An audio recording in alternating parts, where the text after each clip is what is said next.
Hello and welcome to this class. In this class, we are on the topic numerical processes, indices and logarithm, and we are considering the subtopic, the further laws of indices. In the previous tutorial, we looked at the first four laws of indices. That's what we look at in the previous class. We look at the first four laws, and in this tutorial, we're going to be extending those laws to cover the product law and also the fractional indices. We can start it. We have looked at the first four laws. If you need a small revision, you can go back to the previous class and check this out. So I'll just start now from the further laws of indices. So the first one is the product of indices.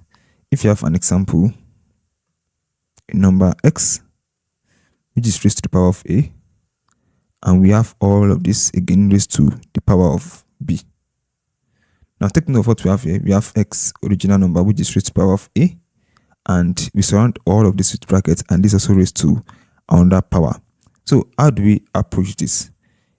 Let's look at some numbers as example instead of using a and b. Let's say we have x again, which is raised to the power of 2, and everything raised to the power of 3. Basically, you can see that what we're looking at is that we have x raised to the power of 2 in 3 places. So we have x raised to the power of 2 multiplied by x raised to the power of 2 multiplied by x raised to the power of 2 in 3 places. If you are to apply the first law of indices that we looked at in the previous class, which is the multiplication law, we can see that we have x here, we have x and we have x. So we can just pick one of these x and add all the indices. So x is going to be 2 plus 2 plus 2, and we have this to be x to the power of 6. Now take note of that. Again, if you have similar thing, maybe y raised to the power of 4 to the power of 2, you can have y to the power of 4 multiplied by y to the power of 4, and then we have y to the power of 8. So basically, to solve this, we simply multiply the inner power by the outer power.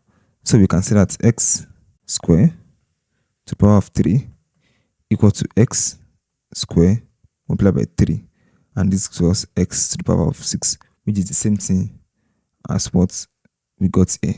So this is how we have the product law of indices. So we can say that the general formula is basically what we looked at here.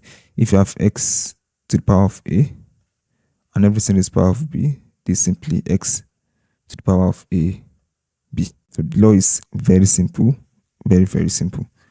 Let's look at an example now to better illustrate this. If you have, for example, you have a which is raised to the power of 3 multiplied by b, and everything is raised to the power of 4. So we can simply open this up, and then since we have a to the power of 3, this is an entity on its own, and also b is an entity on its own.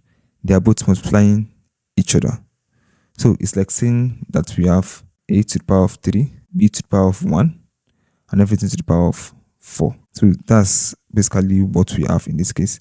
So we can say this is a multiplied by the power of 3 multiplied by b to the power of 1, and everything to the power of 4. So we simply just use 4 to open up the brackets. So we are going to distribute 4 to the two terms. So this is going to be a to the power of 3 times 4 times b to the power of 1 times 4. So why we have to distribute 4 to the two sides is because we are looking at multiplication a, and multiplication covers both a and b. So whenever we have two terms in a bracket which are joined by multiplication, like in this case of a times b, and then we have a number raised to the power. So we should know that a and b owns 4. It doesn't just belong to 4. It doesn't just belong to a. In the previous class, we looked at when we have 22n to the power of 7. And I told you that time that 7 does not belong to 22. It belongs to only n. So 22 and 7, they don't have anything in common. So n is simply raised to the power of 7. But if you have 22n raised to the power of 7, so in this case, we know that 22 and n both own 7. So we have 22 to the power of 7 multiplied by n to the power of 7. So that's the same thing we are looking at here, and this is going to be a to the power of 12 multiplied by b to the power of 4, and we have a12 b4. So this is the answer here, a12 b4. So there are different ways we can approach this. There are different examples Let me look at one more example to drive the point home. Let's say you have 4 to the power of 2. So we know that 3m is raised to the power of 4 here. So 4 belongs to m, not to 3, but 2 belongs to the 2 of them. So we simply have this to be equal to 3 square multiplied by m to the power of 4 times 2. So we now have 3 to the power of 2 is 9 times m 8. So this is equal to 9m 8. So that's that regarding the product of indices. To explain the second extended law, we're going to be looking at what we call the fractional indices. So number 2. So if you have a case of having a number x which is raised to the power of 1 over a, or we have x which is raised to the power of a over b. So how do we treat this? Now, to further explain this, I will take us back to the concept of square roots. I'm sure we know that if we have 4, we can say that the square root of 4 equal to 2. But what's the principle behind square root? It's established that if you have the square root of x multiplied by the square root of x, this is going to be equal to x. So the square root of x multiplied by the square root of x is going to be equal to x. One way you can prove this is if you have the square root of 4 multiplied by the square root of 4, we are sure it's going to be equal to 4, because the square root of 4 is 2, multiplied by the square root of 4 is 2, which is equal to 4. So the square root of x multiplied by the square root of x is going to be equal to x. So let's say we have what we are looking for now is that you want to be able to represent what does square root really mean when it comes to indices. So we can say let the square root of x equal to x to the power of p, equal to x to the power of p. Let the square root of x equal to x to the power of p. And from what we just examined, we know that if you have the square root of x multiplied by the square root of x is sure equal to x. Square root of x multiplied by square root of x equal to x. And now we have let root x square root of x equal to p. Now I want you to look at this analogy that we did here, where we have square root of 4 multiplied by square root of 4, which is equal to 4. Now, square root of 4 we know initially is 2. And if you multiply 2 by 2, which is square root of 4 by square root of 4, we get 4. So the same thing if you have x to the power of p multiplied by x to the power of p. So what are we expecting to have here? It's going to be x. I don't know if you understand what is happening here. When we look at a square root of 4 equal to 2, and so it's the same thing as what we have here. We just say square root of x equal to x to the power of p. If you have 2 times 2, we are still getting 4 again. So we can say that 2 times 2 equal to x, which is 4. So 2 times 2, x to the power of p times x to the power of p equal to x. And this is also the same thing as saying x to the power of 1 and the square root of x multiplied by the square root of x. Now, if you know these two, we can treat this as indices, what we have been looking at from the beginning.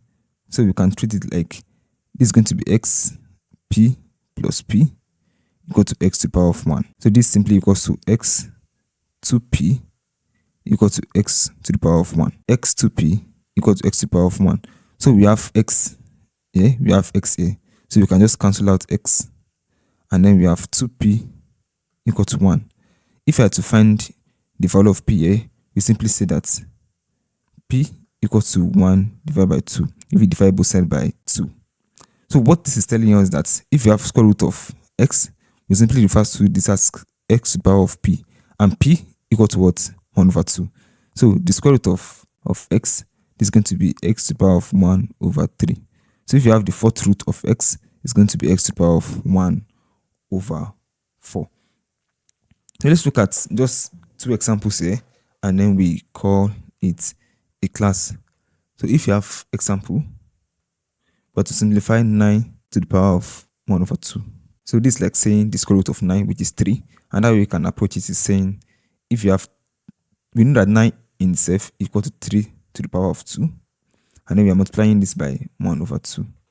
So this 2 is going to cancel out. We have 3 to the power of 1, which equal to 3.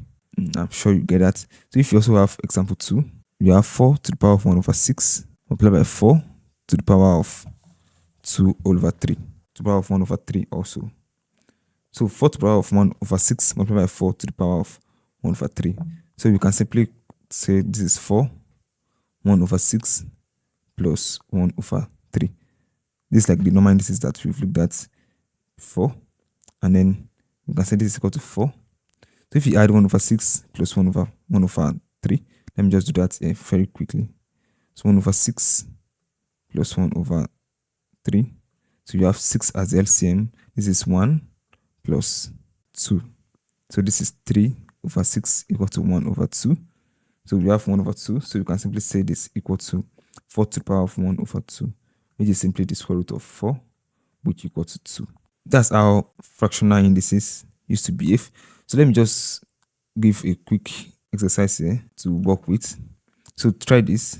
So number 1, we just look at 2 exercises and then we'll be good to go. So try to simplify this. 2x to the power of 1 over 2 multiplied by 3x to the power of 5 negative 5 over 2. And number 2, simplify 0.125 to the power of 1 over 3 to the power of negative 1 over 3. So simplify just these 2 expressions. 2x to the power of 1 over 2 multiplied by 3x to the power of minus 5 over 2 and 0.125 to the power of negative 1 over 3. Thanks so much, and we are going to meet in the next class. We are going to be looking at standard form.